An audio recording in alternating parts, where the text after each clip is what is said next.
I mean, look at the war in Iran today.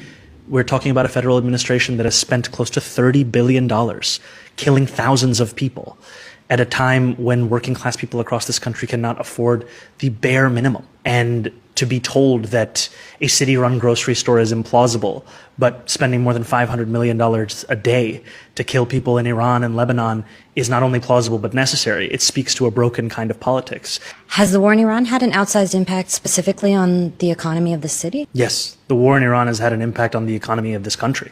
And even more than the economy, it's had an impact on the people of this city and across this country. The core of any war is a dehumanization that takes place. And that dehumanization is not limited to any battlefield. It extends into the lives of people across this country. And I spoke to a young Muslim woman who I had called after seeing the news that she had been thrown to the ground at a subway stop. She told me that the first thing her attacker said to her before he attacked her was, "I wonder how many Iranians we killed today." That is what we are allowing to take hold in our politics. And it is critically important for all of us to speak up, not just from a position of politics, but frankly, even just from a position of morals.